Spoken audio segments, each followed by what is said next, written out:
Hello दोस्तों, स्वागत है आपका प्रियंका लर्निंग क्लासेस में। 66वीं बीपीएससी बिहार एसएससी बिहार दरोगा को ध्यान में रखते हुए भारतीय इतिहास के आधुनिक भारत के क्वेश्चन का रिवीजन करवाया जा रहा है ताकि एग्जाम में आपका कोई क्वेश्चन ना छूटे। तो चलिए हम लोग देखते हैं आधुनिक भारत के क्वेश्चन। आज का टॉपिक है साइमन कमीशन। काफ़ी इंपॉर्टेंट टॉपिक है, यहाँ से क्वेश्चन आता है। तो चलिए हम लोग नोट्स के माध्यम से देखते हैं। वर्ष 1919 के मॉन्टेग्यू चेम्सफोर्ड एक्ट में 10 वर्ष पर इसकी समीक्षा हेतु संवैधानिक आयोग का गठन प्रावधान था। आयोग को यह देखना था कि यह अधिनियम व्यवहार में कहां तक सफल रहा तथा उत्तरदायी शासन की दिशा में कहां तक प्रगति करने की स्थिति में है। नवंबर 1927 में साइमन कमीशन अथवा भारतीय संवैधानिक आयोग की नियुक्ति तत्कालिक कंजर्वेटिव ब्रिटिश प्रधानमंत्री स्टैनली बाल्डविक द्वारा की गई। नेक्स्ट है, जॉन साइमन की अध्यक्षता में गठित इस आयोग में कुल 7 सदस्य थे, चूंकि इनमें सभी सदस्य अंग्रेज थे तथा कोई भी भारतीय इसका सदस्य नहीं था, इसलिए भारतीयों ने इसे श्वेत कमीशन कहकर इसका बहिष्कार एवं विरोध किया।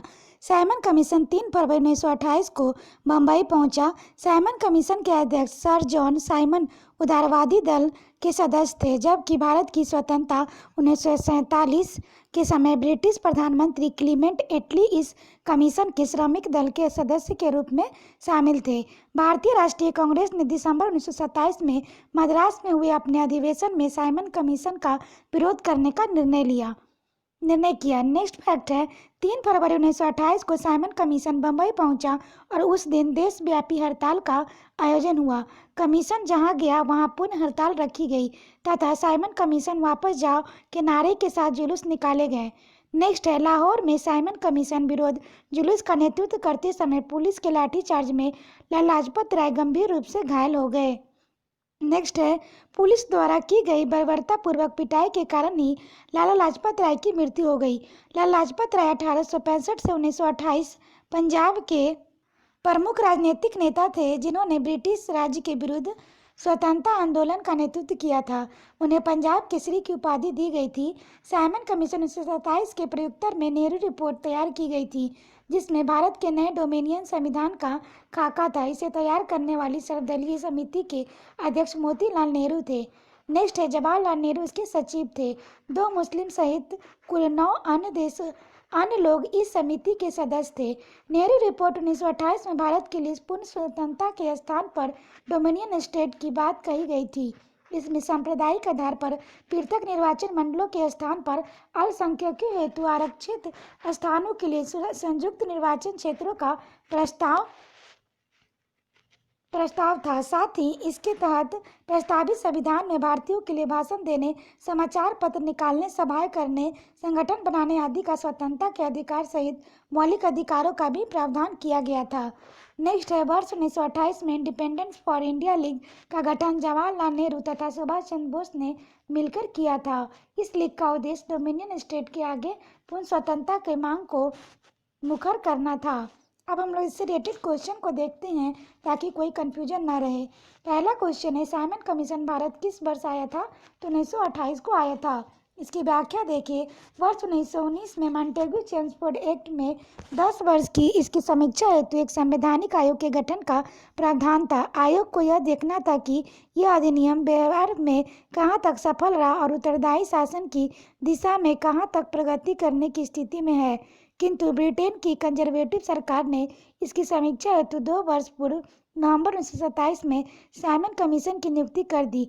जॉन साइमन की अध्यक्षता में गठित इसके आयोग में कुल 7 सदस्य थे, चूंकि सभी सदस्य अंग्रेज थे तथा इसका कोई भी भारतीय सदस्य नहीं था, इसलिए भारतीय इसे श्वेत कमीशन कहकर इसका बहिष्कार एवं विरोध किया। साइमन कमीशन 3 फरवरी 1928 को बम्बई पहुंचा। नेक्स्ट है, साइमन कमीशन के आने के विरुद्ध भारतीय जन आंदोलन क्यों हुआ? तो इसका आंसर हो जाएगा, साइमन कमीशन कोई भी भारतीय सदस्य नहीं था, इस कारण हुआ। नेक्स्ट है, साइमन आयोग की नियुक्ति किया गया था तो 1927 में। नेक्स्ट है, 1928 में साइमन कमीशन भारत के किस उद्देश्य से आया था? तो प्रशासनिक सुधार पर विचार के लिए। नेक्स्ट है, भारतीयों को साइमन कमीशन का बहिष्कार किया था क्योंकि इसका कोई सदस्य भारतीय नहीं था। नेक्स्ट है, निम्नलिखित में से साइमन कमीशन कौन सा एक सदस्य उदारवादी दल था? तो सर जॉन साइमन, इसकी व्याख्या है साइमन कमीशन के अध्यक्ष सर जॉन साइमन उदारवादी दल के सदस्य थे, जबकि भारत की स्वतंत्रता के समय ब्रिटिश प्रधानमंत्री क्लीमेंट एटली इस कमीशन में श्रमिक दल के सदस्य के रूप में शामिल थे। नेक्स्ट क्वेश्चन है, किसके सुझाव पर भारतीयों को साइमन कमीशन से बाहर रखा गया? तो लॉर्ड इरविन, इसकी व्याख्या है लॉर्ड इरविन ने सुझाव पर भारतीयों को साइमन कमीशन से बाहर रखा गया। उल्लेखनीय है कि साइमन कमीशन वर्ष 1928 में भारत पहुंचा। इसके कोई भी सदस्य भारतीय न होने के कारण भारत में व्यापक विरोध प्रदर्शन हुए थे। नेक्स्ट है, नीचे दिए गए कथन और कारण है, तो इस उपयुक्त संदर्भ में से कौन एक सही है? तो कथन है कांग्रेस ने साइमन आयोग का बहिष्कार किया था, कारण साइमन आयोग एक भी सदस्य भारतीय नहीं था। तो इसका आंसर होगा कथन कारण दोनों सही है और कथन कारण का व्याख्या भी करता है। नेक्स्ट है, निम्नलिखित कथनों में से साइमन कमीशन का संबंध में सही है, तो इसका आंसर होगा उसकी नियुक्ति 1919 एक्ट में क्रियान्वयन की पूछताछ के लिए की गई थी। दूसरा, उसके अध्यक्ष सर जॉन साइमन थे। तीसरा, उसके संघीय प्रकार की सरकार के लिए संस्तुति की थी और भारतीय नेताओं का उसका विरोध था। उपयुक्त सभी। नेक्स्ट क्वेश्चन देखते हैं, पहले हम लोग इसका व्याख्या देखें। भारत सरकार अधिनियम 1919 एक प्रावधान के अनुसार अधिनियम के पारित होने के 10 वर्ष वैधानिक कमीशन की नियुक्ति की जानी थी, जिसे वर्ष 1919 के अधिनियम के कार्य संचालन की जांच पड़ताल करनी थी और आवश्यक होने पर भावी सुधारों को प्रस्तावित करना था। इसी उद्देश्य से नवंबर 1927 में साइमन कमीशन का गठन किया गया था। साइमन कमीशन में ब्रिटिश संसद के 7 सदस्य थे। जॉन साइमन इसके अध्यक्ष बनाए गए। इस कमीशन में कोई भारतीय सदस्य नहीं था, फलस्वरूप भारतीय नेताओं द्वारा इसके विरोध का निर्णय लिया गया। साइमन आयोग का प्रस्ताव था कि केंद्रीय विधानमंडल में पुनर्गठन किया जाए, जिसमें एक इकाई की भावना को छोड़कर संघीय भावना हो और इसके सदस्य परोक्ष पद्धति से प्रांतीय विधानमंडलों द्वारा चुने जाए। 3 फरवरी 1928 को जिस दिन साइमन कमीशन मुंबई पहुंचा, उस दिन देशव्यापी हड़ताल आयोजित की गई। कमीशन जहां कहीं भी गया वहां पुनः हड़ताल रखी गई तथा साइमन वापस जाओ के नारों के साथ जुलूस निकाले गए।